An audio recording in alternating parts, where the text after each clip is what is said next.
Good evening, and welcome to the next installment of the Freedom School Project, the educational legacies of Bob Moses, the Algebra Project, the Young People's Project, and the Baltimore Algebra Project. I am Marquise Guzman, the Associate Director of Neighborhood Partnerships for the Joseph C. Cornwall Center for Metropolitan Studies. I manage the execution of many of the center's demonstration projects, including the Promise Youth University, Nita M. Lowy 21st Century Community Learning Center, and the New Arc Freedom School, a CDF Freedom School program. The New Arc Freedom School engages students in a critical review of American values, history, and politics that perpetuate injustice and adversity.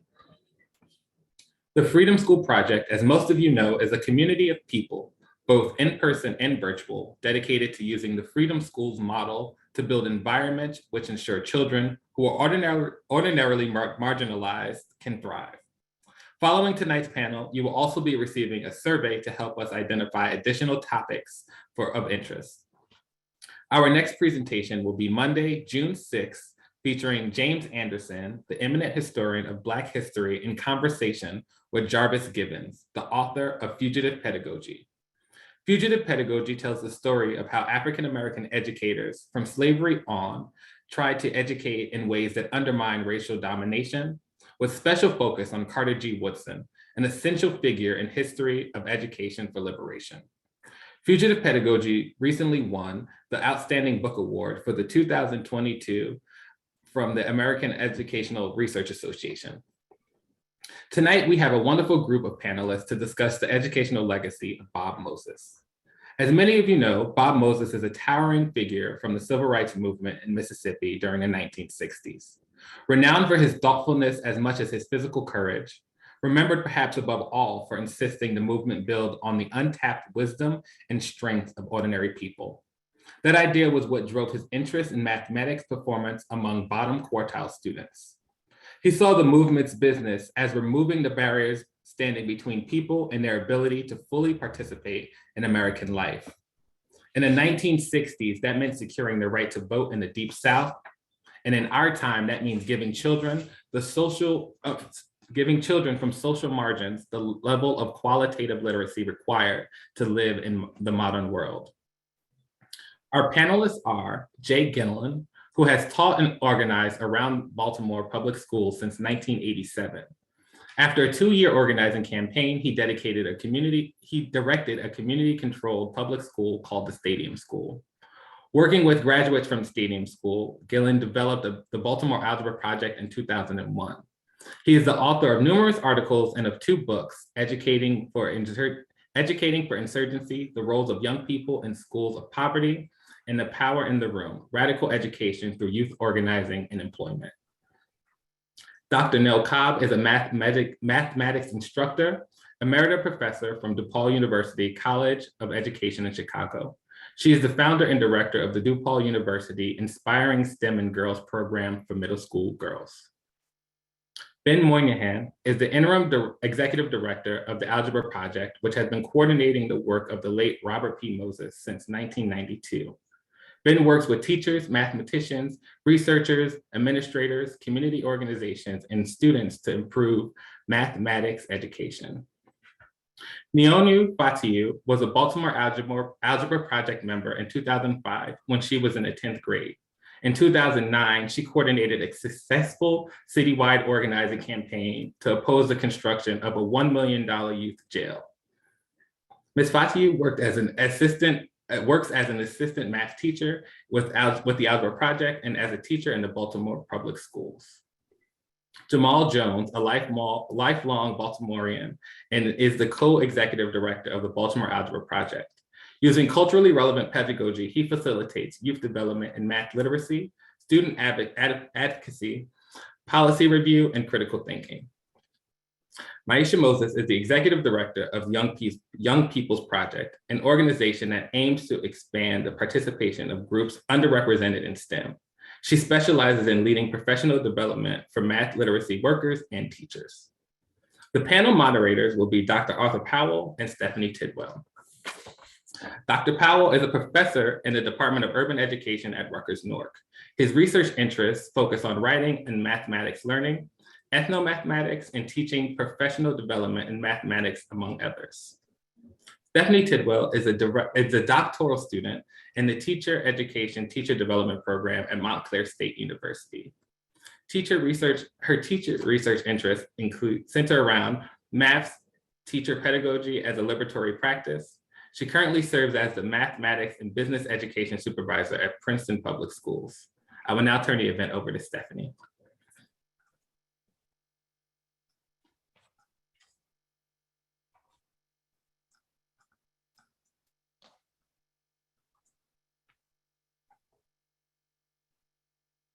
Stephanie, you're muted. I thought I was unmuted. Thank you. Good evening, and I want to welcome everyone to tonight's discussion as we not only remember the legacy of Bob Moses, but I ask that we listen to tonight's presenters and understand that in 2022, the right to an education is still a valued possession for our marginalized populations. More so, I ask that we recognize that ensuring that marginalized populations have access to mathematics is at a pinnacle point of today's society. We must recognize that the work of civil rights still exists today, and I cannot think of anyone better to center our thoughts on the meaning of Bob Moses's work than the Interim Executive Director of the Algebra Project, and Ben Moynihan, to give us an overview of the guiding philosophies of this work and the history of the programs that we're going to be talking about tonight. Thank you so much, Stephanie, for that introduction, and thank you all for coming together this evening to lift up the educational legacies of Bob. And through the work of the Algebra Project, the Young People's Project, and the Baltimore Algebra Project, there's many more organizations to add to that list as well. I want to start by outlining some issues and strategies that emerged over the course of the 40 years that Bob really led this work with us. And many of them are captured in the 2001 book that he and Charlie Cobb wrote, Radical Equations, Civil Rights from Mississippi to the Algebra Project. And the first is really just a wonderful story of that this started through Bob's family, Bob and Janet's family, with you, Maisha, and the fact that you and your siblings did math at home. You did math in school. And when you got to 8th grade, you're like, you know what? I want to just do one math. I want to do one math in school. And fortuitously, the universe decided to give Bob a MacArthur Fellowship for 5 years. And so he was freed up, right, to take that time and really get grounded. And as you were saying in the preparatory sessions, Maisha, to this, cast down his bucket where he was and really start to grow the Algebra Project in the real classrooms with real students, real schools that the project, YPP, Baltimore Algebra Project, has really tried to continue to carry on ever since. Bob would say, you know, that as Stephanie just did, the work, the math literacy work of these entities is really unfinished work of the civil rights movement that we were able to get in the 60s, the movement folks, the local people in Mississippi. And if you read Charles's book, Got the Light of Freedom, you'll hear more about that. We got Jim Crow out of accommodations, but we didn't get Jim Crow out of education, nor the right to vote, and the list goes on. So there's a planet-wide transition that Bob outlined. Okay, we're going from the industrial age to the information age, technology, and the literacy requirements of the 20th century and the industrial age are no longer sufficient for the literacies that are required for the information age. Not only do we need the 20th century literacies of reading and writing, but we also need to add mathematics, as Marquise said, quantitative literacy to that list. And what we want is for all K-12 students to have access to engaging and rigorous learning experiences that develop fluency in both the syntax as well as the semantics of math as a conceptual language. That is to say, they should be fluent in the reading, writing, the symbol systems, and reasoning of mathematics. And we want to approach this in the same tradition and legacy of the freedom schools especially as we want to lift that up tonight around the Freedom School Project. This legacy of liberatory education, building on the Mississippi movement and freedom schools, creating safe, structured learning opportunities in and out of schools for students and teachers to access and release their own energy in order to raise the floor of math literacy, particularly for the most vulnerable students. Our shared goal that all students graduating high school must be ready for college, credit-bearing courses, or career without remediation in mathematics. So over 40 years, Maisha, your 8th grade class was 1982, 1983, is that right? Yeah, so 40 years now. The Algebra Project Incorporated, founded in 91. The other entities, Maisha and folks will explain, Baltimore, their rise. In addition to the 3 organizations represented this evening, we also have the Southern Initiative Algebra Project, led by Dave Dennis and a whole crew that have been working for 30 years. There's the Ohio State University Math Literacy Initiative, the Florida Local Alliance for Math Literacy and Equity, LA Local Alliance, and many, many more. All these are part of something called the We the People Math Literacy for All Alliance, about 50 plus organizations, school districts, institutions, professional networks, all committed to this shared goal. And we're having this summer, late July, 28th and 29th, a free online national conference. And Nikifa will put the link to the registration in the chat as we go along. There's also concomitant with this, Bob was always about, well, how do we get really a clear picture of what to teach and how to teach it in real classrooms? And Nell will talk about that some more. Because not only was that important and raising the floor of math literacy important, but through that concrete work, that grassroots work in real schools, Bob would have us raise questions to the whole country and really try to shift policy discussions around this work to really hopefully bring about a sea change in a commitment to all the children. Lisa Delpit talks about other people's children, right? There's this 2-question survey. I know I'm probably over time now, but just one little thing, that anecdote from the early 80s. I believe it was Shirley Kimbrough, Maisha will correct me if I'm wrong on that. But she did a 2-question survey of all the families that had 7th graders coming in the mid 80s. The first question was, do you think your child should take algebra? Well, everybody thought that their child should take algebra. Do you think all children should take algebra? Well, not everybody thought that all kids should take algebra. So really, what Bob was saying is, how do we make this work for all children, particularly the most vulnerable kids? And that's really the stories that you'll be hearing this evening. So with that, Stephanie and Arthur, Charles and everybody, thank you so much. Well, thank you very much, Ben, for laying that out for us. One of the things that struck me about your presentation here was the indication that you made of how Bob put mathematics at the center of the work. And you talked about, the rigor of mathematics, its syntax, its semantics. And I guess one of the questions I'd like to ask the panel, following up on that, is how does the Algebra Project and its derivatives make not only mathematics at the center of the work, but also have the instruction to be culturally relevant? Sort of what's the intersection of rigorous mathematics and cultural relevancy in the work of the Algebra Project? So I leave that open. I know that the next presenter perhaps would like to deal with that. Nell? Okay. Well, thank you very much. I will like to show my screen, and I just want to verify that you can see it.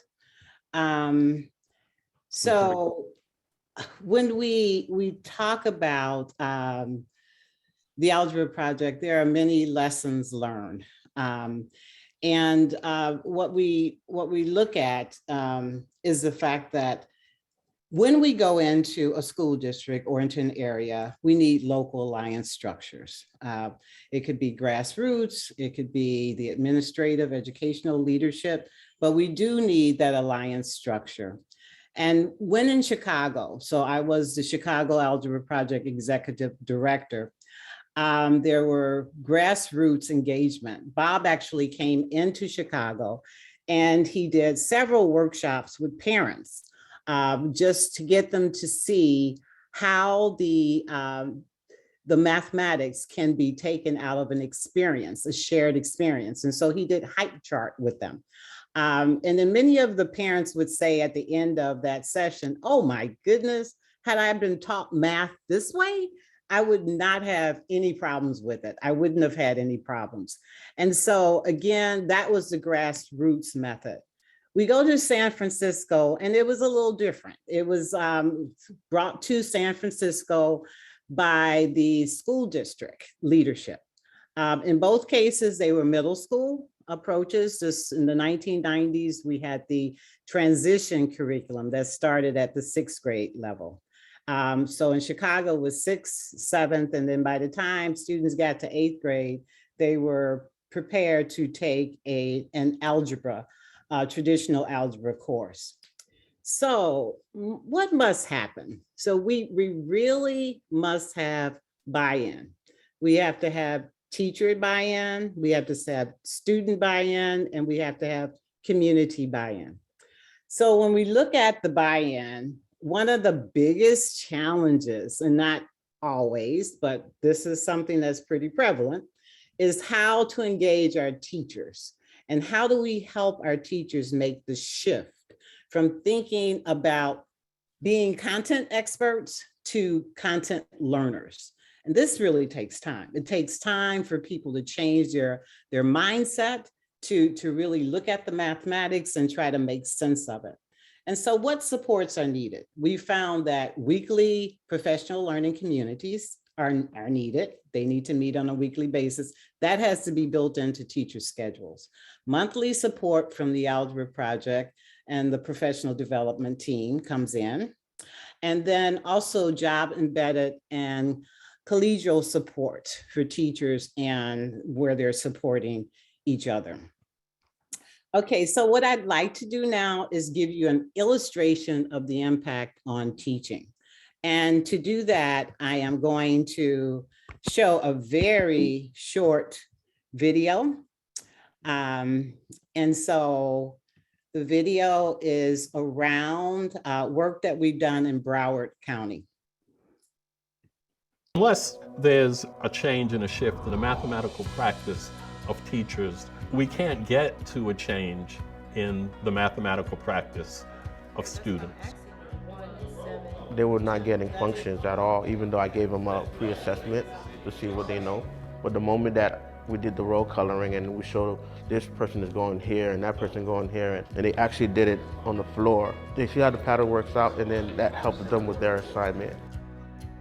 The object is to get all the kids in the same hoop at the same time. Well, the kids can do that. That's an experience they can do. Then they can write about that experience. And so it turns out that underlying this experience is the idea and an approach to the idea of function that you don't get otherwise. The way that we were taught functions was you have an input and you have an output, but it's very abstract. You don't know exactly what that means. But I think being able to make the actual cities and then walk them, that's another thing that they can relate back to. And I think nothing that I've seen in my career has had an impact on teachers' professional development the way that that job-embedded PD has had. The concept of function learning progression is a theory of how student thinking around functions develops from early notions to a more complete and nuanced understanding. It's grounded in the research literature and was revised based on advice from a panel of experts and observations from cognitive interviews with students. It was a huge shift for me from the traditional to now using the experience to help the kids learn. In the PD, they are not simply learning a different way to teach a topic which they already know. They're actually working on a different understanding of the material which they did not walk into the PD with. That's where the struggle is, and I think it gives them a deeper appreciation for the conceptual struggles that students are going through. The way they struggled through the problem and the encouragement that the other students gave them is that building of relationships that I really noticed between not just the teacher-student, but between the students themselves. We have to have students bought in, not just to the idea of an education, but to the process of what makes a good education, how do we continually improve it, how do we expand who's included in it. The partnership of ETS, the Algebra Project, the Young People's Project, and Southern Illinois University Edwardsville has introduced assessment research and teaching practices into some schools with the eventual goal of supporting all students in their learning.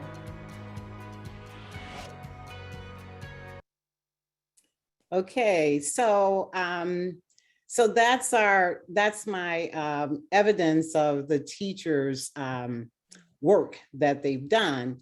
And what happens here is that you have a shared experience, just like when Bob came to Chicago, he did that shared experience with the parents. We have, for the most part, in each module, a shared experience.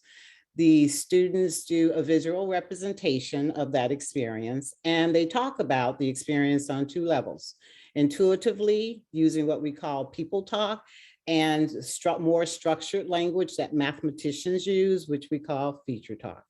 And then the last part of that is we get to symbolic representation from the feature talk.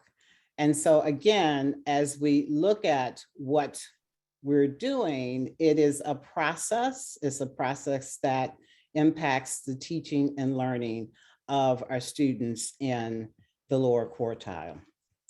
So what supports are necessary? We need supports on all levels: students, teachers, administrators, parents, community. It requires a coordination of local and national resources and resource people in order to both implement and work towards institutionalizing capacity to continue to grow. For example, in Broward County, we are working with Broward College. And in that situation, we're working with preschool teachers. We're offering a micro-credential course that's made up of 2 semesters. In that course, they learn about the Algebra Project. They read radical equations, and we work through the modules for the Algebra Project. So when they come out, they'll have a certificate saying that they have knowledge on the Algebra Project. The other initiative that we have is a teachers resource materials group. And here is where we're developing teacher leaders who will become part of that local capacity to take over the work. Bill Crombie always say we're working ourselves out of a job because we really need to get that capacity to those who are in the district. And so the relational approach to capacity building, Maisha, we'll talk about the Young People's Project, Jay, Yanyu, Jamal, and we'll talk about the Baltimore Algebra Project. And these are key examples of relational approach to capacity building and growth. Thank you.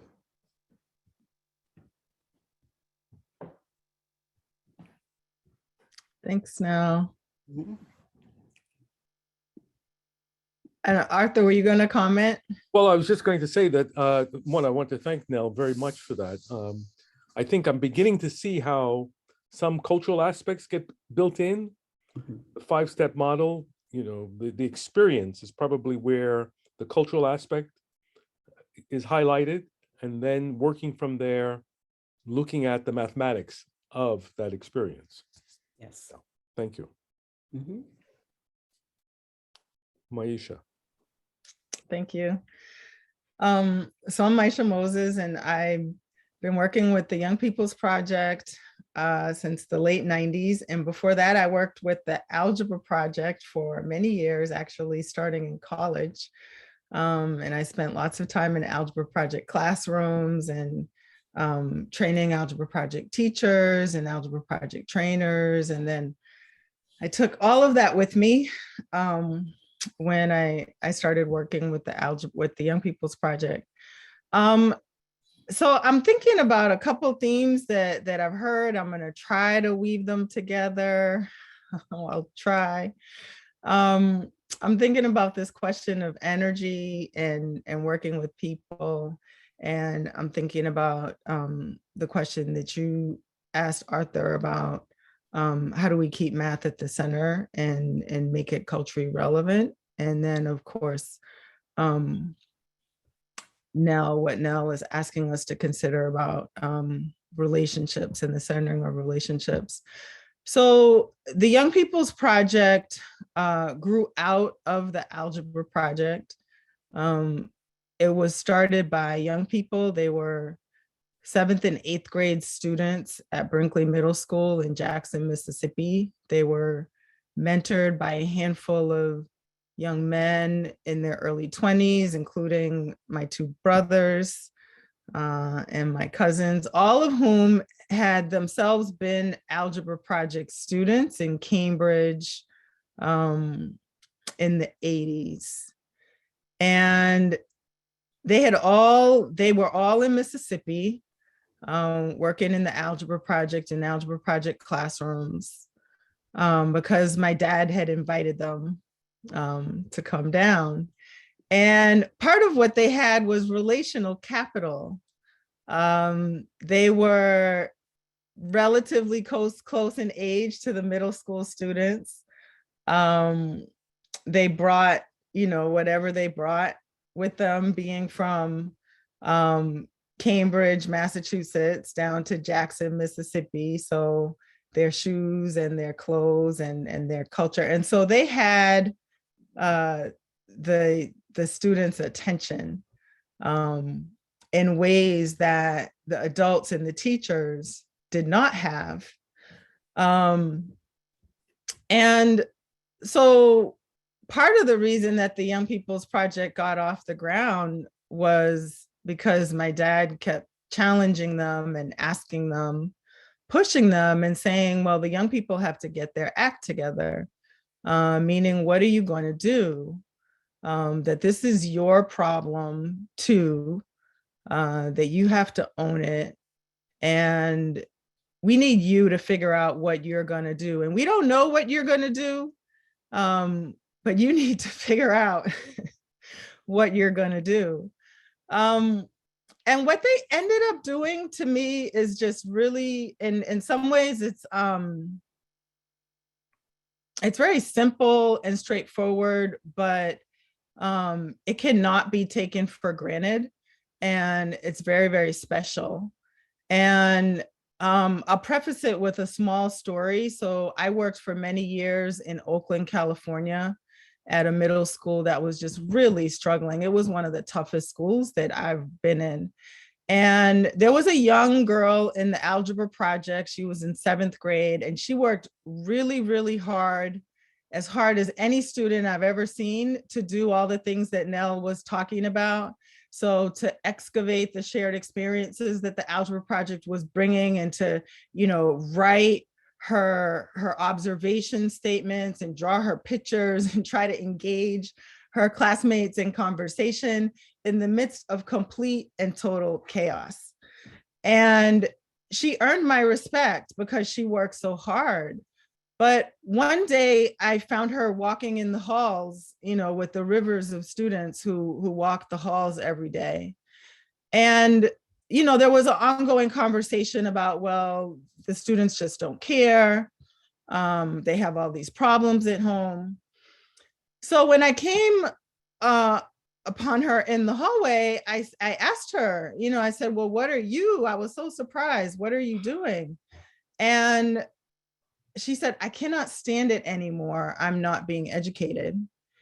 And she was able to articulate for me what all the other students, what I came to understand, all the other students were saying through their actions and their behavior, which was turn them into the problem.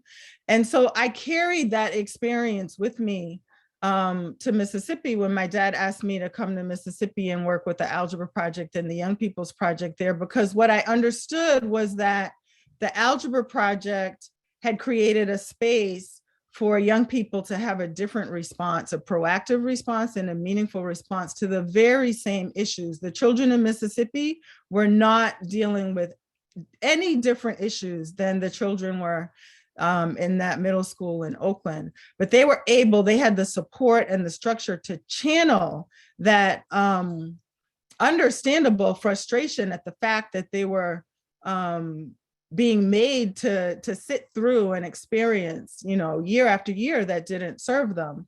They had the support to channel that into activity that enabled them to fully participate in the life of the school, right? Not just as a person that something is being done to, things are happening to you, but as a participant who has an opinion about what can and should happen and has a way to have a voice about what can and should happen. And it was the mathematics, back to your question, Arthur, about centering mathematics, right? It was the approach to mathematics that enabled the young people who started the Young People's Project to feel like they could have a voice, because what they encountered in the Algebra Project was math that was grounded in their experience and which enabled them to pay attention to each other, right? I mean, the thing that they want to do, what's most culturally relevant for students, middle school students especially,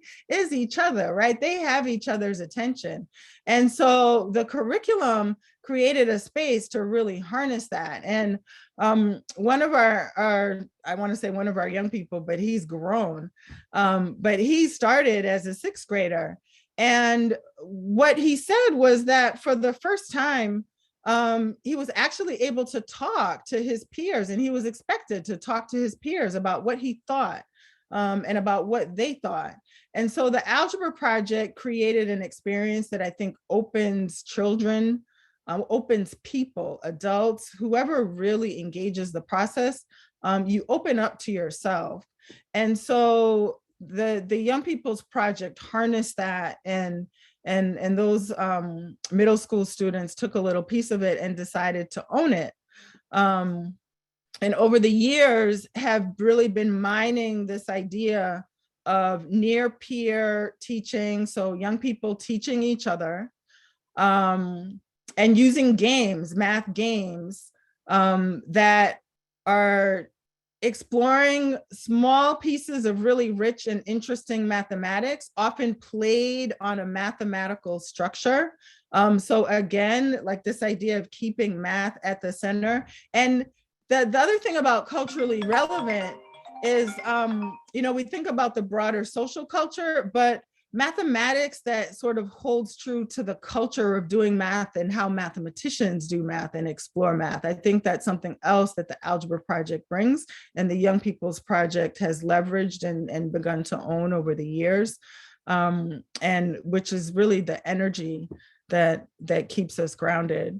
And so I'll pause there. I have a couple other things that I might share, but that's enough of my time for now.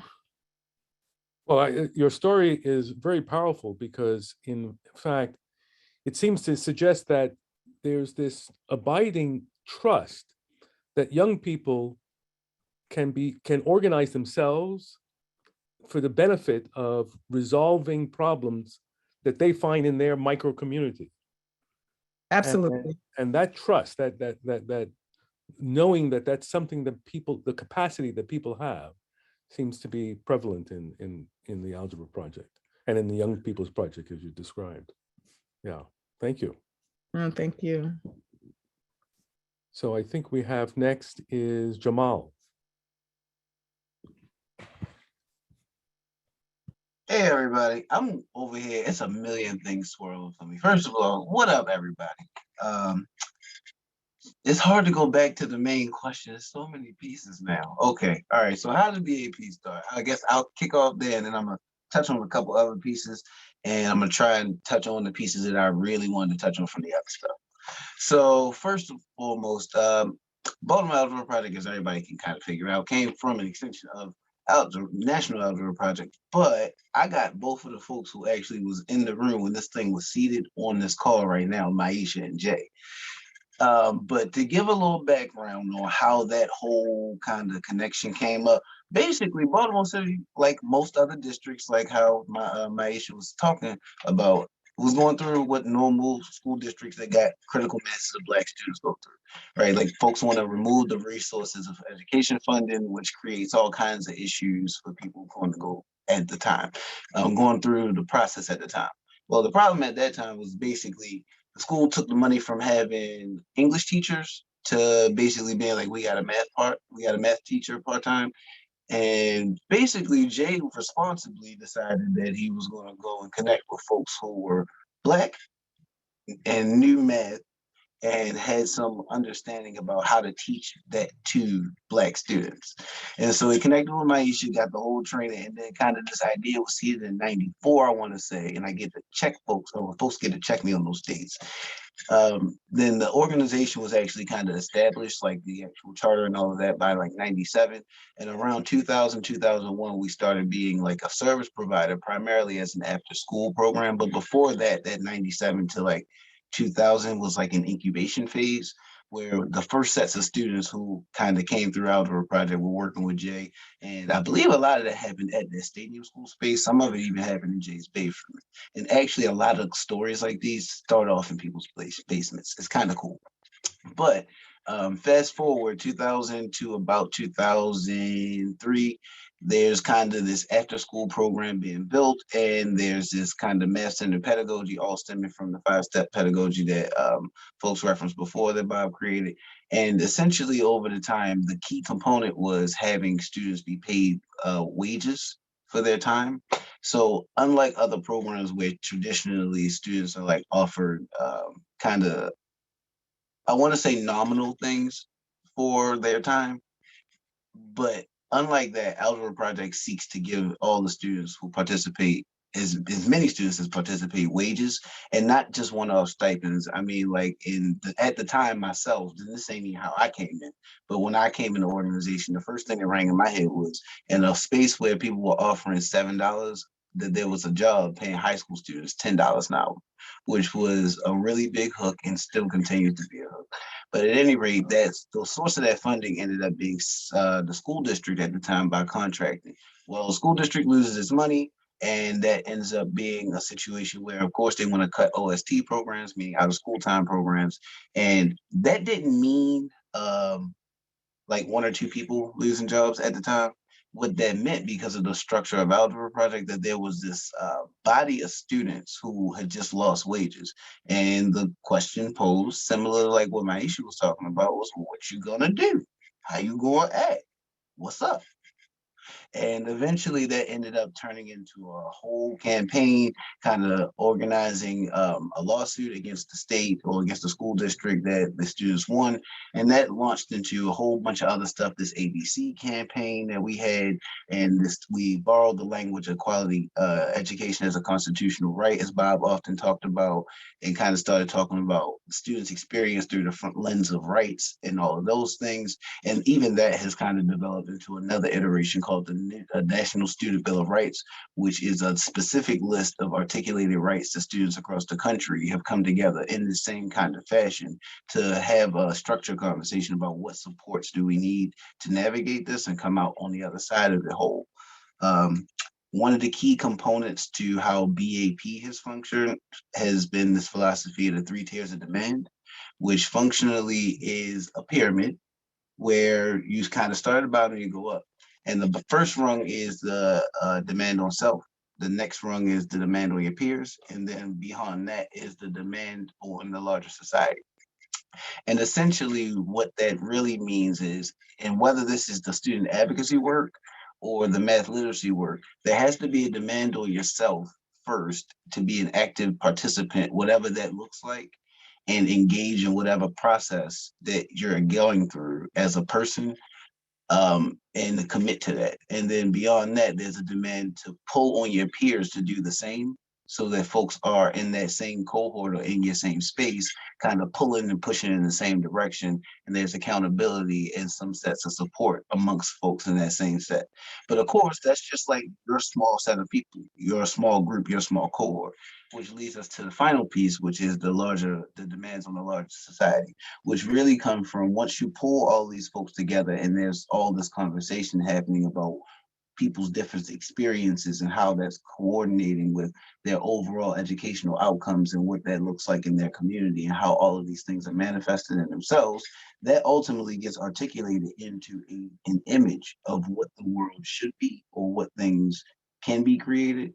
And those demands need to be placed on society, be it policies that are harmful to Black folk or harmful to Black kids, or policies that would be beneficial, ideas about where resources should be placed or shouldn't be placed. I think Dr. Claude Anderson is famous for telling folks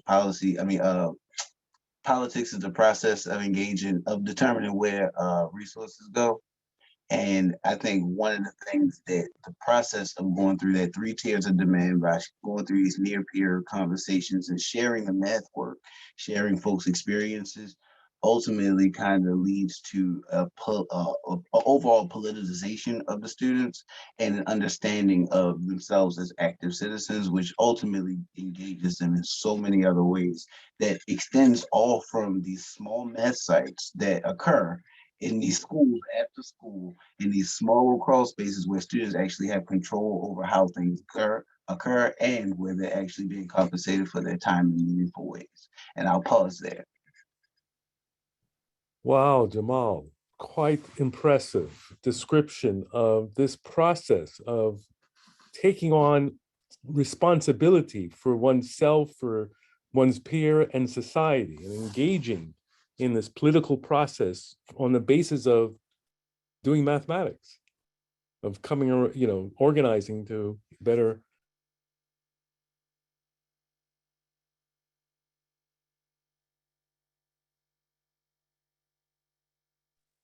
You muted yourself for the last bits of that, though, brother. Oh, I'm sorry. I was just saying, I thank you very much for that. I appreciate it. And I think now I'll turn things over to Stephanie.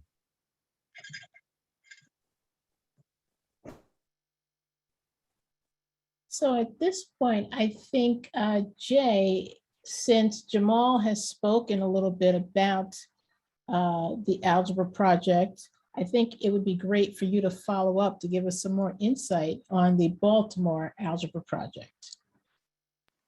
Oh, that's totally not fair after Jamal's presentation. I don't know where to go. I guess let me just say one small bite about the second tier of demand, demand on peers. Bob's thinking about this is that the second tier of demand is the demand on peers is the crucial demand for understanding democracy. And it's sort of the failure of the educational system to teach the second tier of demand, what Maisha described as the students actually being compelled to talk to and listen to each other. The ignorance of the school system in omitting that process means that everybody growing up in America learns nothing about how to function in a democracy, because a democracy requires people to make demands on their peers, the president, the Supreme Court, all the Congress people, the mayor, each representative, every single one of them is the peer of the citizen. And so unless we teach our young people as they're growing up how to make demands on their peers, how to talk to and listen to their peers, and then hold ourselves accountable with difficult processes. Unless we do that, then we're not teaching anything at all about living in a democracy. And look at America today to see where that gets us. So that second tier of demand is the crucial first step of political engagement. And it can happen in any math classroom any day, we know how to do it. Any after school program, any day, we know how to do it. So I'll stress that, and I'll stop before I shoot myself in the foot too much more. And so, Jay, even though you said you didn't want to follow Jamal, I think you bring to the center the point that Jamal was making about this demand on self and the demand on the larger society. And so at this point, as we've listened to everyone talk, I think it would be key to also listen to another alumni of the Algebra Project and have her respond as to her experience with the program and also her ideas about the impact of the program on the community. So if you don't mind. Hello, everybody. My name is Neonu. I am 32 years old. I started the Algebra Project when I was about 14 or 15 years old, so I'm an OG in this thing, you know. But I started when I was in, I think, the 9th or 10th grade, and I was asked by a teacher, my math teacher, to be in the Algebra Project, and I was like, as a tutor? Is you tripping? I don't do that math thing. So I thought that he was tripping at the time, asking me to be a tutor. And so I started coming around, seeing how things went. I wound up being tutored while tutoring in the Algebra Project. And I started off as a tutor in the Algebra Project. And then I moved to becoming a part of this thing called the Advocacy Committee. And at that time, I joined because several reasons. One of the first reason, it was this cute guy, and I was like, wherever he going, I'm going. So that was one of my initial reasonings. But then but the Algebra Project allowed me to examine what was actually going on around me, because I was not really paying attention in terms of the education that I was receiving at that time. And because of what we had at the time was Friday meetings, and during the Friday meetings, we were talking about at that time the schools being underfunded, like Jamal mentioned, and it allowed me to pay attention to my actual classroom. Like, oh my God, yo, these books is old. Like, why are we learning from these old books? Why are we being given less than other schools or other districts? So I started paying attention to more politically about what was going on with my school. And so we did strikes, we did marches around the underfunding of Baltimore City schools. And like I said in my bio, we also did marches and did different actions around funding for not funding, to defund at that time a prison that was being built, $100 million prison that was being built. We was just following the governor around, saying, don't build this prison, stalking him, demanding him, we don't need these prisons, we need funding for schools. We went on a hunger strike, lost 15 pounds on that hunger strike. So we were really, really going hard, you know, for our young people at that time. Also, so I went from being a tutor in the advocacy committee, I became an organizer, and then I started teaching other young people how to organize. Then I became a national organizer. And from there, I had left for a while to go to college. And when I came back, I never really left. I left, but I didn't leave, you know. And when I came back, at that time, we were fighting for, I think it was bus tickets. No, it's been so many things we were just on the move and advocating for. But at that time, when I came back, I think I was like 19, and we were we were trying to get money from the mayor. Yeah, the rainy day fund. So that's why we went on a hunger strike. So we did the hunger strike, and then I left, went back to college. I came back, and when I came back, I became a teacher at an alternative school in a math classroom, and I was an assistant math teacher. I did that for a while, and then I left, and then I came back. And right now I am working as a facilitator of the National Student Science Foundation. That's where we're getting our funding with young people who are learning math, who are being trained in different subject areas. Like the Young People's Project just came to visit us to teach flagways. So our young people are about to train other young people, 4th and 5th graders, on the 31st of this month. So they're training to train to teach other young people, and that's been going really well. So that has been my journey with the Algebra Project. Let's see. Yeah, so, and what was the question I needed to answer?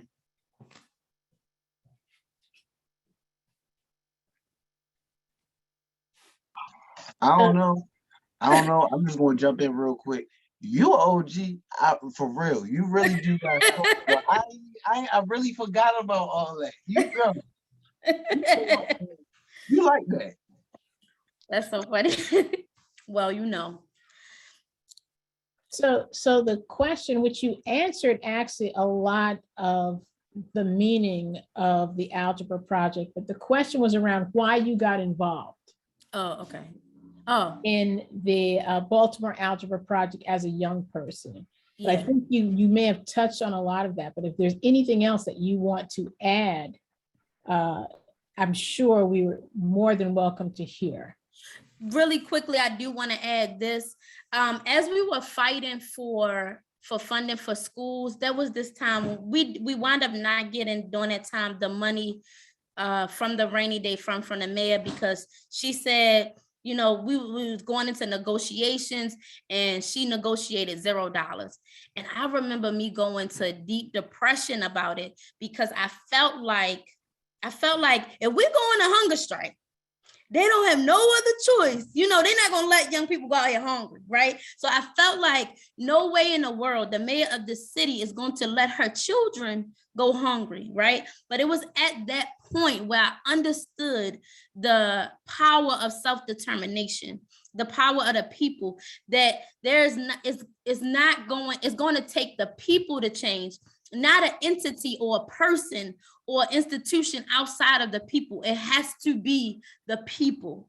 And that was a big lesson for me, because I was so depressed about it. And people were looking at me like, really? You upset? You thought they was going to give you the money, like my family and friends?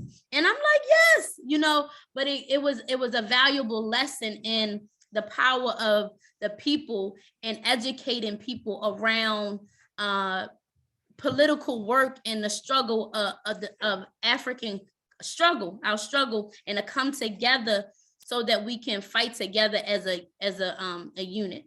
So here's where I believe, from my talking to Bob Moses and having parents who were involved in the civil rights movement, and you even talking about having old books during your time, I think that this is what is very important for us to identify, is that the fact that understanding how situations, people, the actual act of what we are fighting for.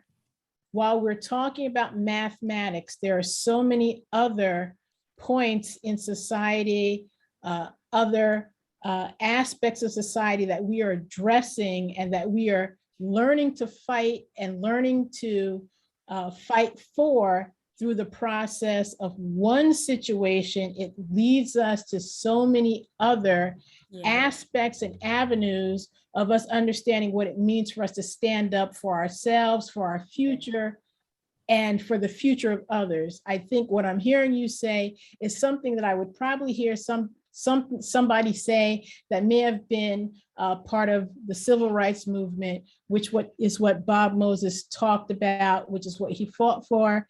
And I'm just thankful that you recognize that not just through math and learning to do math, but learning about the concept of what it means to push forward and fight for rights. That's what I hear through all of this, is understanding what it means to fight moving forward for all.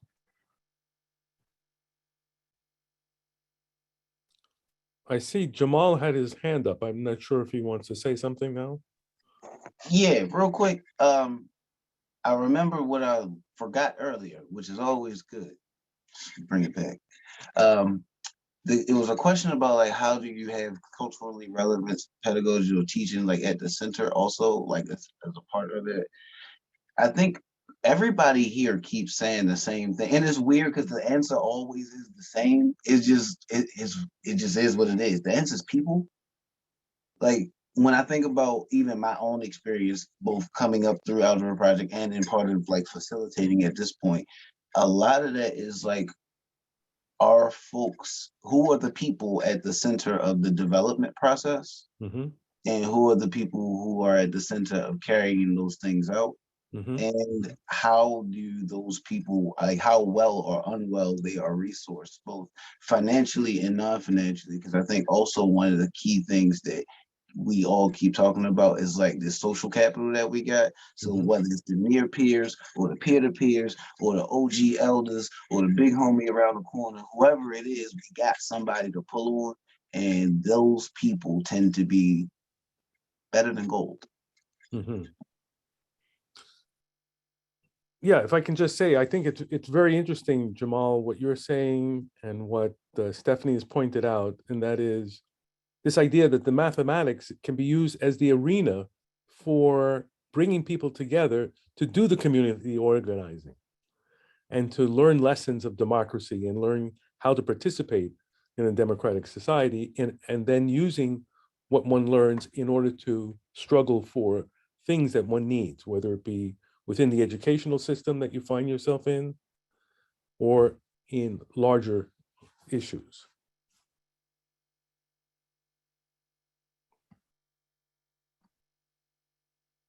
So maybe this is a moment we can turn to the audience and see what questions people may have that they would like to pose to the panel.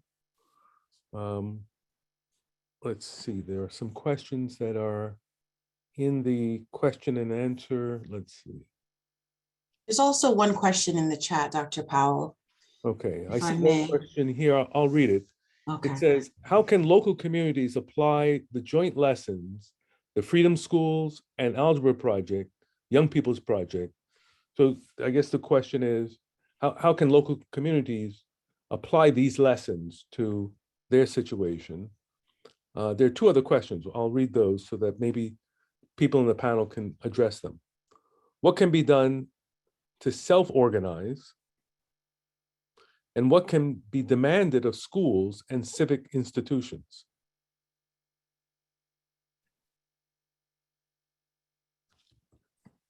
Well, this has been, if I could jump in, Arthur, on that, I think one of the things that Bob was always clear about, I mean, the Algebra Project Incorporated, this nonprofit in Cambridge, is a pretty small organization.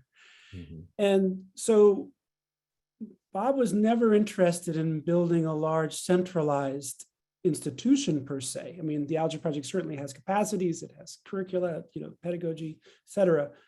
And yet, really the idea was, how do we ally with, how do we collaborate with, tap into the local networks?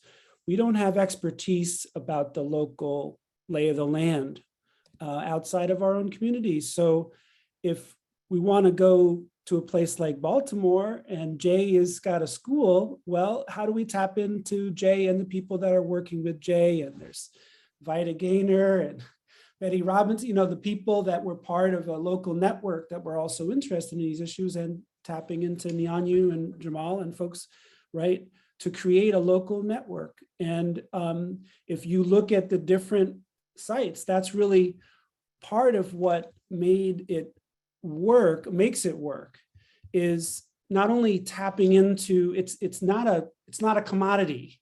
It's not an education commodity, as we've been talking about. It's this relational effort that is grounded in deep research and practice, Bob, as a doctoral student, was studying Willard Van Orman Quine and really bringing these ideas about the regimentation of ordinary discourse, and so this idea of shifting, as Nell said, from people talk to feature talk, and as Jamal said, it's like the people are sharing their stories, right? And regimenting that and developing mathematical symbols out of that from their experiences.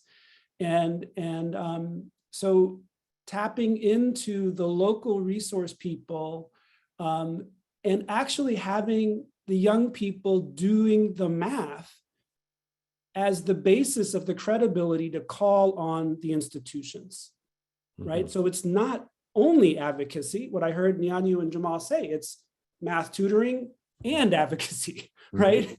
And so Bob was always clear, we got to be firmly on the ground with work in real schools, whether that's in school or out of school time, both are good, right? And important. But that's really critical to have any credibility to argue for policy changes and make demands on the system. Because somebody says, well, show me. Well, go see a Baltimore Algebra Project after school program. Go see a Young People's Project, initiative. Go see an Algebra Project classroom. You'll see what's working. You'll see the challenges people are going through, but it's a real thing. And so when we're asking for and calling on the nation, right, for a federal guarantee for supports that are necessary to improve math literacy, it's not only an advocacy effort, just as the demand for the right to vote required local people in Mississippi to step up and register. And it's a big demand first. And so I really appreciate the Baltimore Algebra Project laying out this demand on self, demand on peers, and then demand on the system, because it's all contained. It's this cascading intergenerational river, as Dr. Harding put it, right, of liberation processes. And it's mathematics, not versus literacy, right?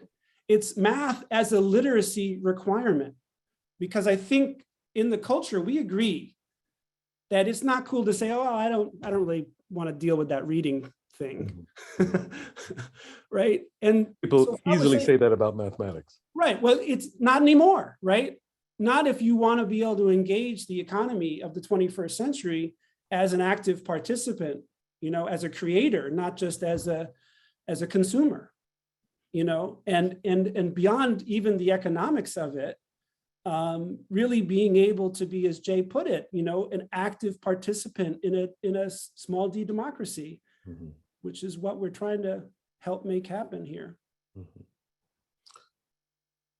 Well, your response just now sort of there's a question that came up in the chat, and your response sort of responded to that question. I don't know if you had seen it, but the question essentially was asking,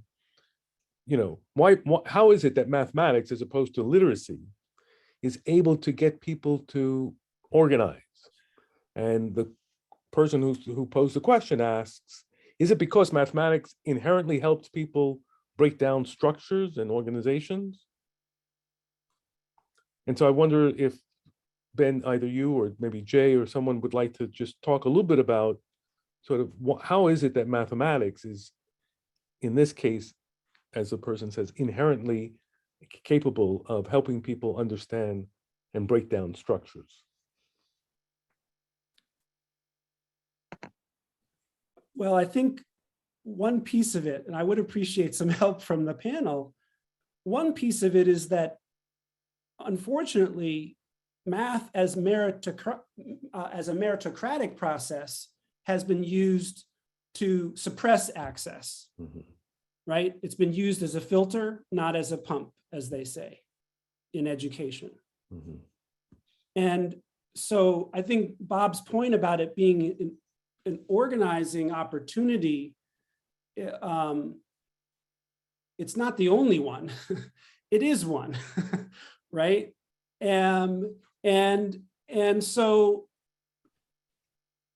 that's what we're involved in. It's not that it's better, or it's just one of the ways, right? I see Jamal. Thank you, Jamal. Right. So, and we're going deep on that. we're going to leverage that, right? And the young people are going to leverage that. Teachers that are coming together, as Nell said, are going to leverage that. And we're going to try to follow the leadership of the teachers and students on this. Yes, there are researchers involved as well. And, you know, we think that there's an opening, as Bob did, because math is really coming to the fore, along with reading and writing as a literacy requirement. And as Nell pointed out, in the 5-step curricular process, well, you got to be able to read and write too.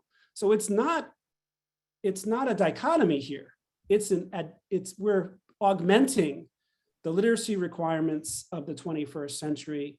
And as such, that is part of the opportunity for seeing it as an organizing tool, just as local people in Mississippi. So if we want first-class citizenship, if we want our silver rights, you know, we need the right to vote here, you know, and that's true today too, right? So it wasn't like, oh, we fixed that, all good.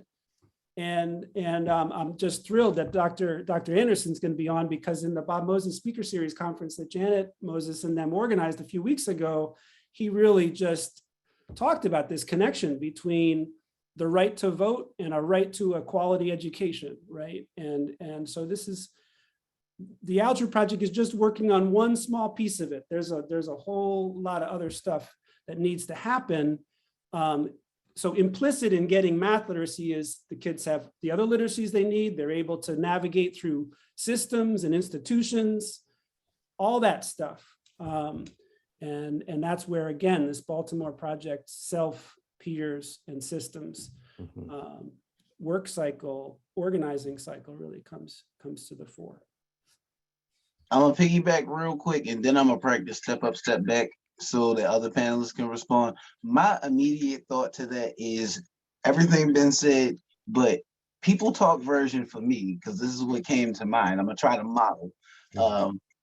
It is in servicing a need that community has, whatever that is. Math just happens to be our need in our community because of all the effed up stuff that didn't happen that we all talk about.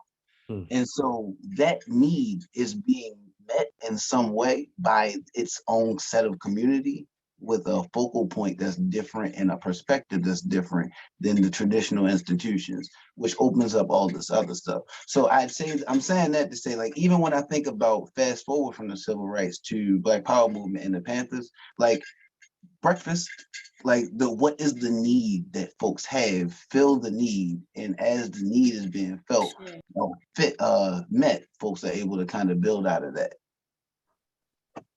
So it don't have to be math.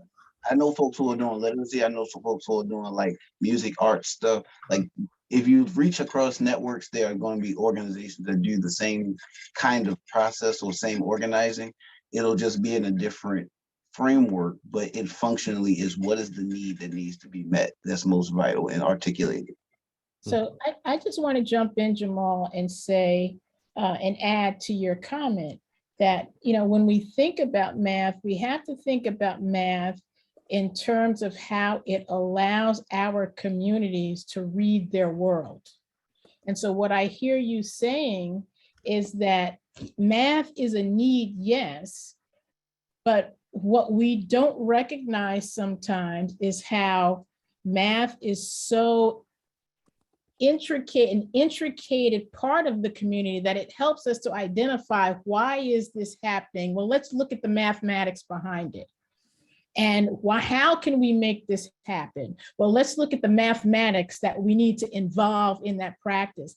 And I think that if you go back and look at Bob Moses's work, you'll hear him talking about, well, I went down to help some folks identify why they needed to be able to vote. But in the process, I had to talk about some of the education and math behind that work. Yeah. And so, you know, when we're talking about literacy, we're not negating literacy. We are talking about there's such a thing called math literacy, and that math literacy helps us to recognize and identify the work that we need to do within our communities to help people, students, parents, teachers recognize the importance of being able to read the politics of what's happening in certain communities. And that's why math literacy is important for all. Yeah, I agree. And I also think that when we think about math, and especially algebra, it is the gatekeeper for many of our children. And so as a former high school teacher, I would be in a situation where I wouldn't see any of our kids in upper level courses. And so they couldn't get there because they didn't have the background, not necessarily in reading, because they did have that, but they didn't have the background in mathematics and especially algebra. So when we think about access, open access across the board, then that's one reason I was so happy to be a part of the Algebra Project, because it gave us a way to use the language and experiences of our children. And Arthur, before I didn't really address that, but we were able to do that. When we talk about people talk, it's the expressions that our kids use to understand. It's making sense of the mathematics in order to open doors that wouldn't have been open for them. So I just want to make sure that that's there. I want to say one thing about Aiden's question. I agree with everybody that there's no one way to do it. You can organize around poetry. You can organize around anything that gets people's interest and speaks to their needs, as Jamal said. But math is distinctive in some ways, right? There's a certain rhetorical power to mathematics that is just distinctive. Ben had me thinking a couple of weeks ago about what it was like when the Algebra Project first started in Chicago. You would see kids walking around with Algebra Project materials, and they were holding them in such a way that everybody could see they were Algebra Project materials, right? These were sixth grade kids from struggling schools. They knew they were not the kind of kids who usually got to study algebra. And they were using the fact that they were in algebra. They were speaking what Teresa Perry would call a counter narrative, right? I can do what the world says I can't do, right? And so, mathematics is coded white or Asian. Lisa Delpit's book, Math is for White People. And kids understand all of that symbolism. And so that when they can break through that stereotype that you people can't do math, then they know they can break through other stereotypes, right? So there are ways in which math has some particular and distinctive potential. And I love this conversation. Go ahead, I love this conversation because everybody has something to say about it. It's a great question. So I don't know, maybe I'll throw my 2 cents in. Please. I think part of the reason that we organize around math and we're so passionate around it is because it's available to be organized around and it's relevant. It's particularly relevant for today, for the 21st century. And I had to talk to 4th graders in Flint a couple of years ago about why we were there. And this was, in the midst of the water crisis and everything. So I really wanted them to understand why we were there. We weren't just doing, math games. And so what I said to them, and I had to say it about 3 or 4 times before some of the kids started to nod their heads and their eyes got big. I said, the country really does not know how to teach all of its children mathematics. It doesn't know. It doesn't know how to do it. And it's relevant today in the 21st century and why we do this work, because my dad was so prescient in the 80s to see that it was on the table as a literacy requirement for the 21st century, for the burgeoning technological age, in the same way that reading and writing was on the table as a literacy requirement in the industrial age. And so that's really why, to my way of thinking, why we're so passionate about it. But it's available. And so our history, the history of Black people in America, runs head on into this global story of a shifting technology that's affecting the whole planet. And we're hit particularly hard because of our history. And so it's available to us, right? Jamal talked about a crawl space. There's a crawl space, so we can use math as an organizing tool to further the liberation of Black people, but it's really it's a national problem. The country doesn't know how to do it. Thank you, Maisha. Let me read one other question that has come in from the audience. It says, I'm curious, is there a connection between our collective work and the use of the National Student Bill of Rights, through which our young leaders may engage and make demands upon their communities for co-creating a multiracial, multi-class, participatory social democracy? I'm gonna assume that I gotta take the charge for that since I brought that up. And so that's cool. But Neonu, Jay, everybody on this panel can back me up as far as you are willing. The concept, the short answer of that, to answer that question, and I've been sitting on that for a while. That's from Paul, right?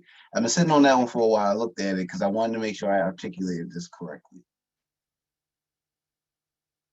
There are things that, because of our history and our lived experiences, that create barriers in general. And the collective work we do is to kind of knock down those barriers. One of the things that we realized is that, and this goes back to, I get to bring it up. So Ben, you brought up Quan, I get to spin the Ben on him real quick. All right, so Quan also talked about shared language is like a key to understanding civil society, because if people don't share language, how are you supposed to communicate to understand anything, comprehend each other? So one of the things amongst this organizing thing, right? Like there's this bus ticket stuff, there's school funding, there's jails, there's all of these things that impact our community. And we all got different language for talking about it. We all got our different people talk. And then there's like this institutional level of feature talk that happens. But all of it's disjointed and disconnected in a lot of ways, it felt like. And so to answer the question, like the collective work, what we're trying to do with the National Student Bill of Rights is give us shared language across the country so that, yes, agreed, Ms. Hall, but to give us shared language for how to articulate what we deem as both the solutions and the problems coming from the people most directly impacted and as the primary consumers of the educational good, like as a product. So like, how do we take all the work that folks are doing and de-silo it, create shared language around it, and have it be a right space? Get closer to your mic, Jamal. Oh, my bad. How do we take all the work that folks are doing, pull it all together and give shared language for it so that folks in Oakland, folks in New York, folks in New Orleans, folks in Baltimore, wherever you are, have language for articulating what these deficits are that we see and what the solutions are. And basically what we pulled from Bob's work, from everyone else, was it's a question of rights, right? Like that is articulation of rights. And one of the things that kind of everyone shares across the country, across the world, is like everyone understands the violation of rights. And like that kind of articulation became what the shared language for that was. So essentially the NSBR is an attempt to try and collectivize that work and give it shared language. And so there's been a task force developed that Neonu was part of creating through a national coalition called the Alliance for Educational Justice. And it's a bunch of organizations, but basically folks who are doing different portions of educational organizing in different arenas are trying to use the NSBR framework and that language of students and youth shall not have these rights be abridged to kind of connect all the different pieces of work so that there is a united and shared conversation at a national scale for what our communities need for education. Mm-hmm. Thank you for that. Thank you for that response, Jamal. I'll read another question that has come in. The question says, are any of your groups allied these days in the struggles against the right-wing curriculum and book attacks on local and state levels. For example, anti-CRT, anti-1619, and so on.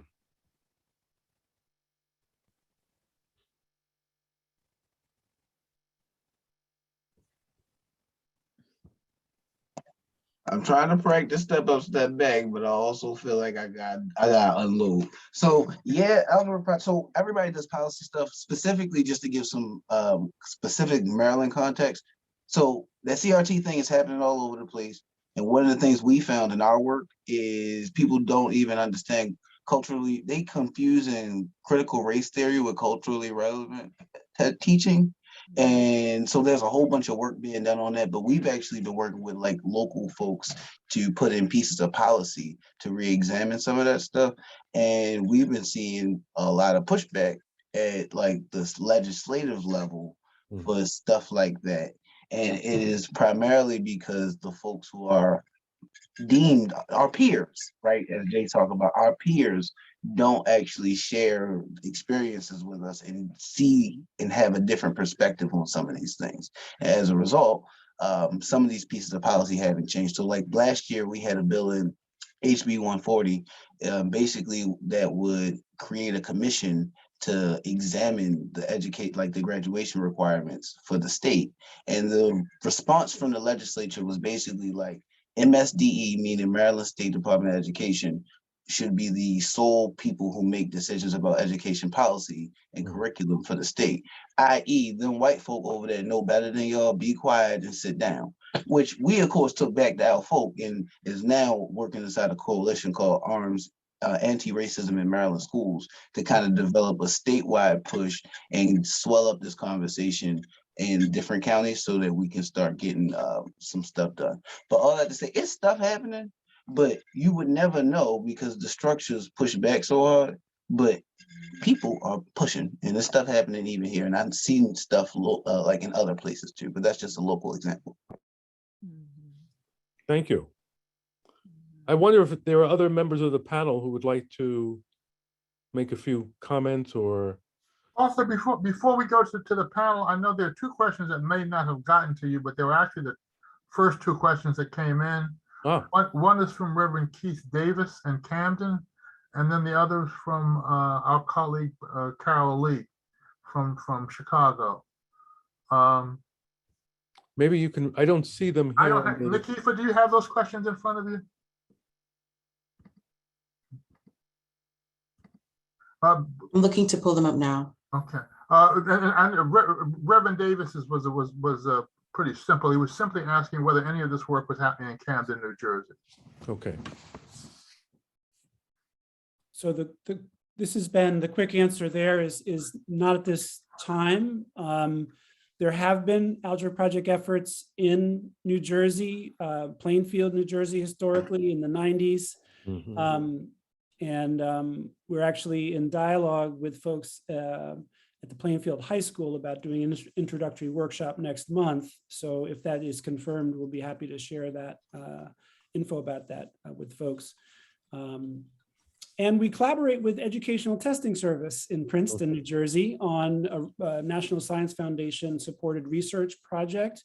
In fact, the video that Nell showed was from a previous NSF project, currently working with ETS and, as Nell said, piloting in Broward County Public Schools next year with a few other universities and the Young People's Project, I should say.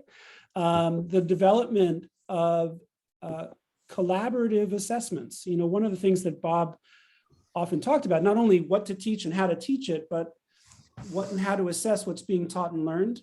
And Michael Nettles at ETS had a committee around equity in student and teacher assessment, and Shirley Malcolm from AAAS, the American Association for the Advancement of Science, had this wonderful comment that Bob loved to quote.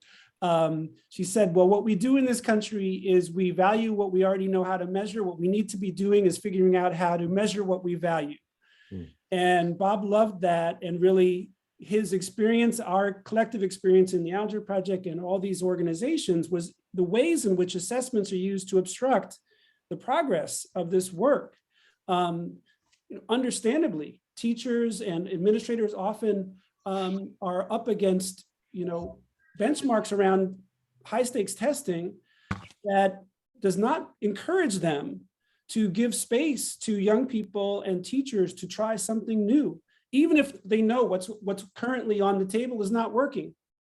But the risk of trying something new is I guess, oppressive in some ways, right? And so how do we create valuable assessments that support learning?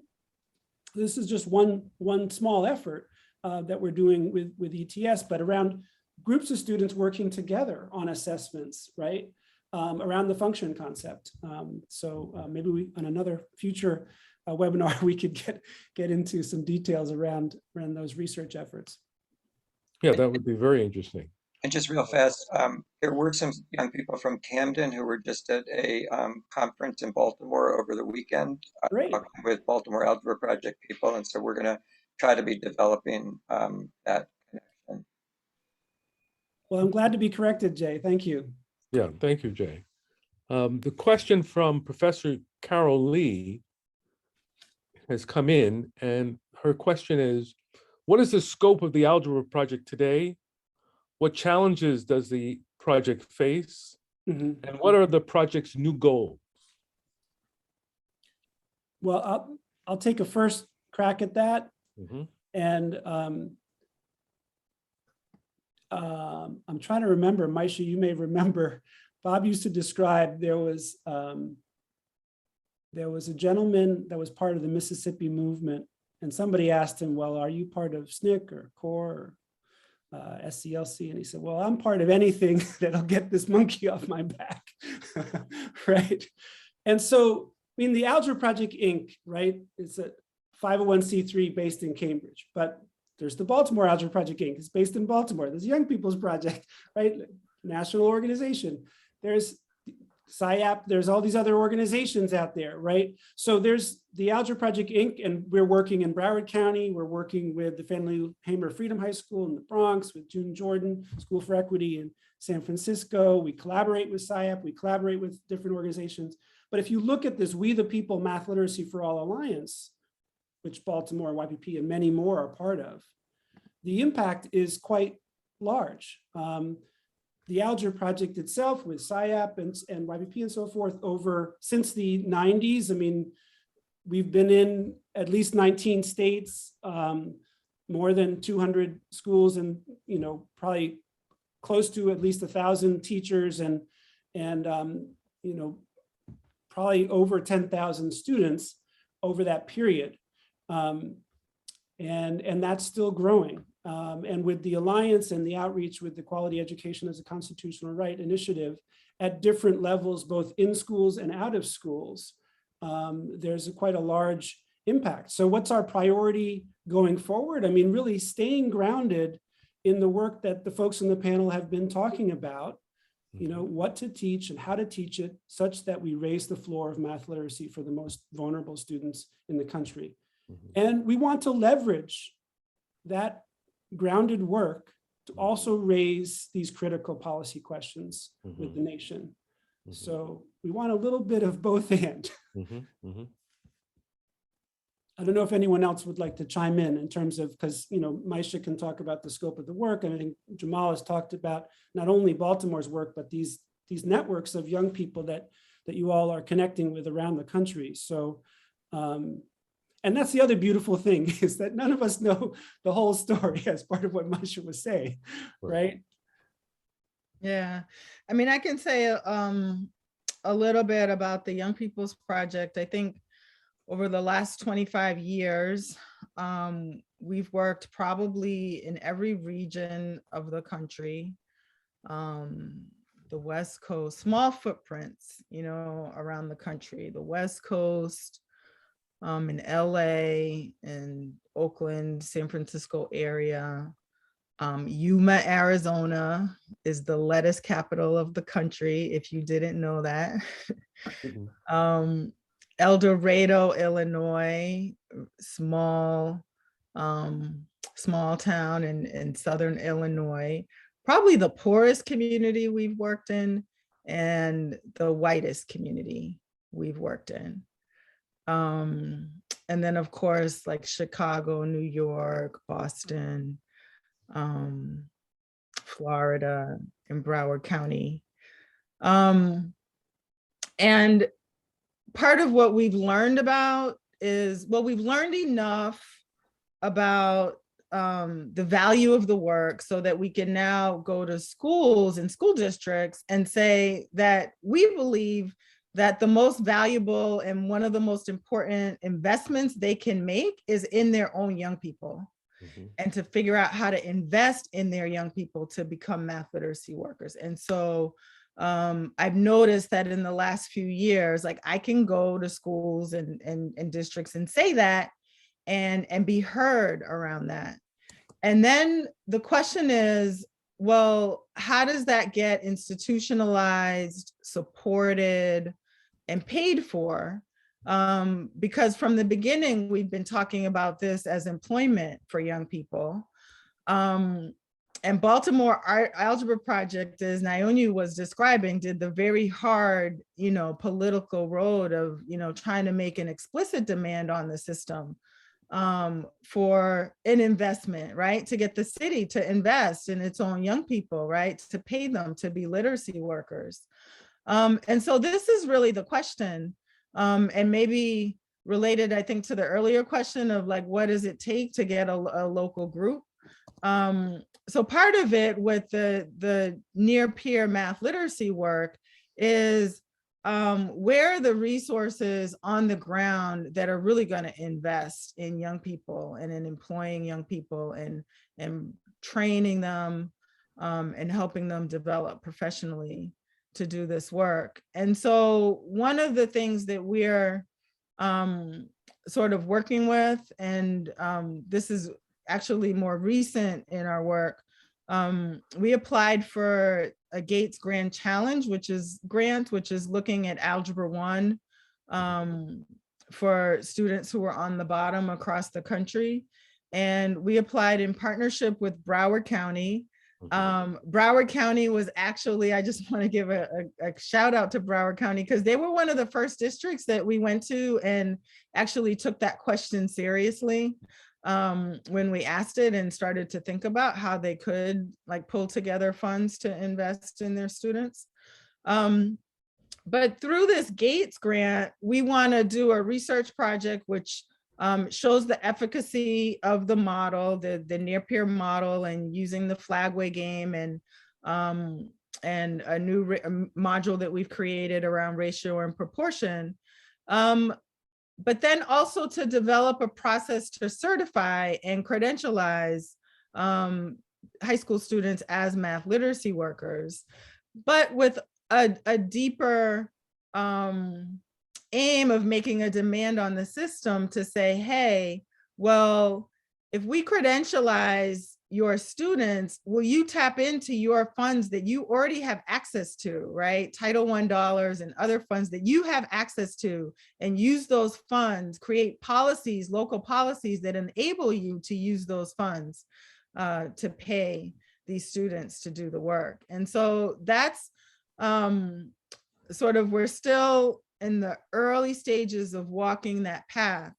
But that's the way we're thinking about the work, at least from the Young People's Project perspective, and how we might develop systems that enable other local groups to figure out how to start and to sustain this kind of work. Because as I said, like we've worked in all these places and we can get them started, we can get funds to support a project for a year or 2 years or 3 years.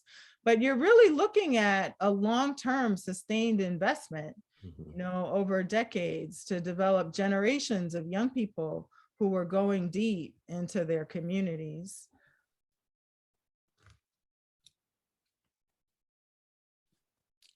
Thank you very much for that, Maisha. I wonder if there are other questions, maybe some that I haven't noticed in the chat that need to rise up to the front and be asked. Let's see.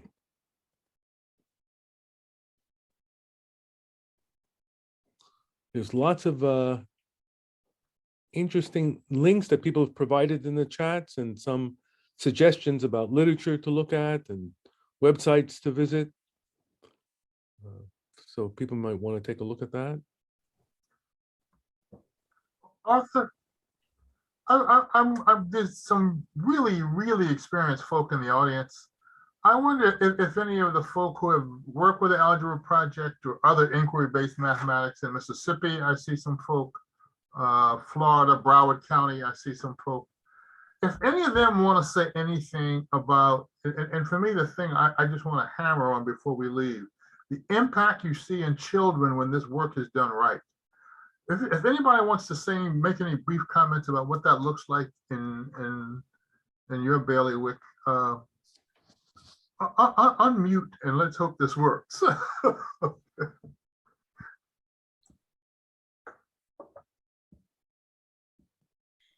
I will say, based on my experience, it looks like power.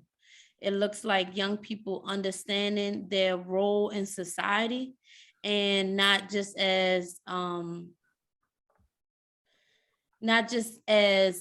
a young person that's being given direction, but being part of taking control of their life and seeing themselves as a part of, have a responsibility to themselves, to their peers, into the community, not because people said they do, but because they have understood that they do. And so I see, just with the young people that I'm working with now and thinking about, my experience when I was a young person, and compared to some people on the panel, I am a young person still. But no, it's just a understanding of the power that they have, and a understanding of their responsibility to themselves, and their peers and the logic society, like going back to those 3 tiers of demand, really understanding that. So.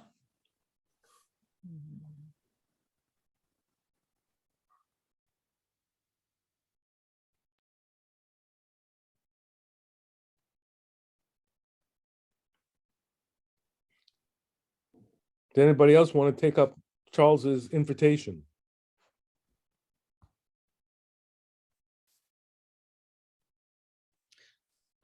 About the impact, what we see. Mm-hmm. Yeah.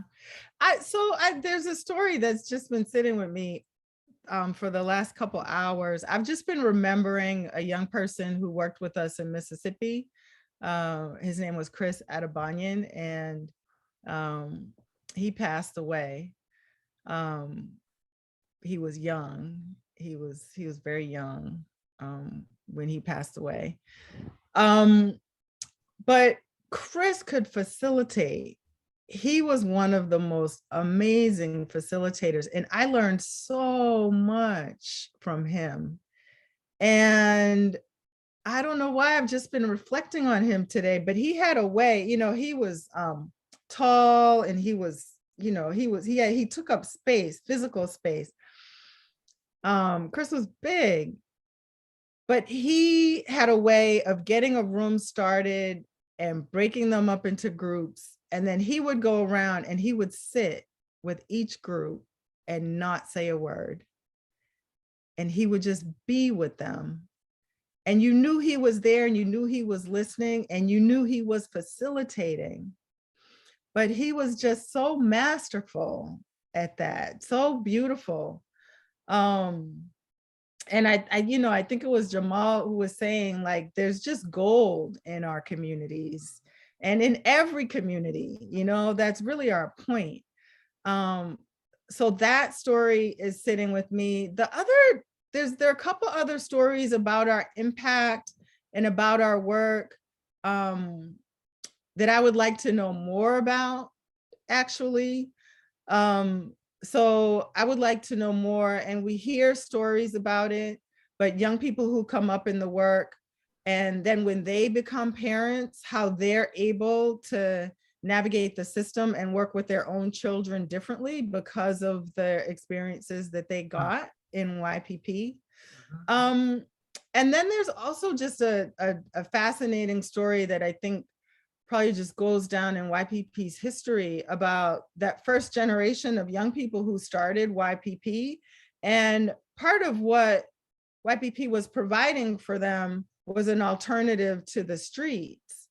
But they faced pressure from the streets. And after a couple of years, and I didn't hear this story until many years later, actually, but after they started to gel and people knew the work they were doing in the community, the older guys in the streets that were running the streets left them alone, right? They said, no, they're doing this work for the community. And so we're not gonna try to, harass them and put pressure on them. And I thought that was just a really, that was a very profound sort of moment for me. And because I didn't know, of course, that was happening at the time, but they knew it was happening, right? They were experiencing that.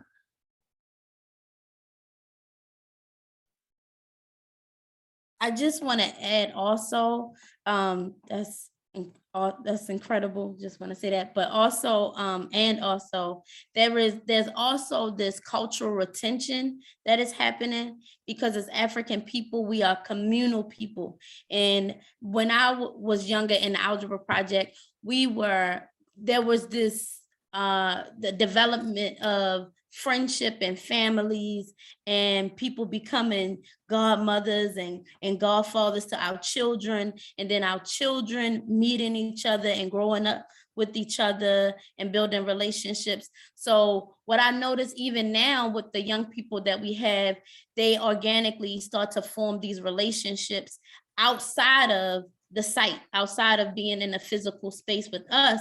They're getting together, they talking about their hair. Like today, I had these long conversations with my young people about, about hair, about who to go to, about the importance of not getting everybody to be in your hair, about energy so there's this cultural retention that's also happening when you are doing the work, I guess, correct.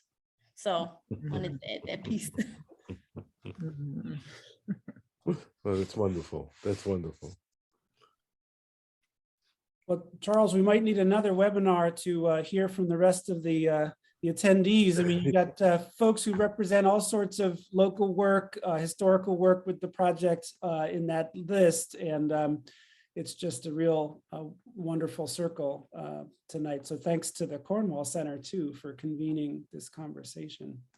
No, we would just say thanks to everybody who participated. It is a wonderful audience. And it is absolutely important that we try to find a way to extend this conversation. Mm-hmm. There's so much. I've got like 2 pages of questions here that we didn't get to. And we never talk about the flagways game. I thought we'd be talking about flagways. So we definitely have to reconvene. But as it is always the case, the young people steal the night, Of course. They just take it away. Right? So for all the questions we can ask, I mean, I particularly thank the 2 of you because you just embody what this whole conversation is about. Right? Absolutely. How do we make other folk? How do we make the experiences that have helped you develop in this way? How do we make those kinds of experiences more available to more young people? So you just embody the kind of hope we have. So with that, I think we'll turn it over to Nikifa and thank everybody for hanging out so late. Nikifa, you want to take it from there, please? Thank you. Hi, everyone. My name is Nikifa Bernard-Garay, and I'm with the Cornwall Center, and I have the honor of closing out tonight's event. On behalf of the Freedom Schools Project, the Rutgers Newark Urban Education Department, and the Joseph C. Cornwall Center for Metropolitan Studies, I'd like to extend a thank you to everyone that made tonight possible. Shout out to all the students and staff and alumni from the Algebra Project, the Baltimore Algebra Project, the Young People's Project, and all the programs across the country that center mathematics literacy as a liberation tool in our communities. Thank you to our panelists and moderators for a thoughtful and inspiring dialogue on the educational social and political legacies of Bob Moses. And finally, a big thank you to all of you in the audience. This event wouldn't be what it is today without your presence. And I'll admit, you know, this concept is it's a relatively new idea to me, the idea of math literacy as a liberation tool. But what captured me was the point that I learned when we were organizing this event. And that was that Bob Moses knew to expect pushback on the liberation path. He knew this from his work as a civil rights organizer in Mississippi. And to combat this pushback, he urged us to come together. We must ensure that our community members are aware of and on board with this work. And that's why your presence is so valued here tonight. So thank you for being here. Thank you for supporting the work of the Freedom Schools Project. And before you exit, please do stop by the chat to look for to find ways to stay connected and involved with this work. Have a great night, everyone. Thank you. Thank Thank you. all of you. Yeah. Thank you so much. Thank you.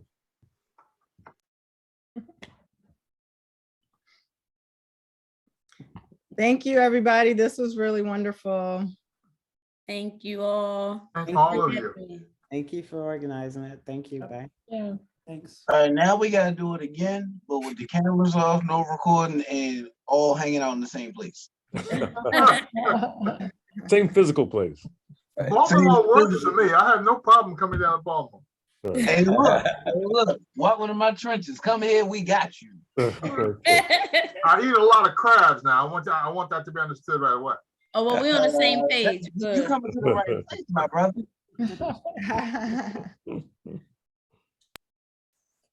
Very good. Thank you. Good night, guys. Thanks everybody. Yeah. Everybody will be getting the video and the chat within a couple days. Okay. Awesome. All right. Yeah. Thank you. And special thanks to our careful, thoughtful moderators as well. Yes, thank you. Thank you.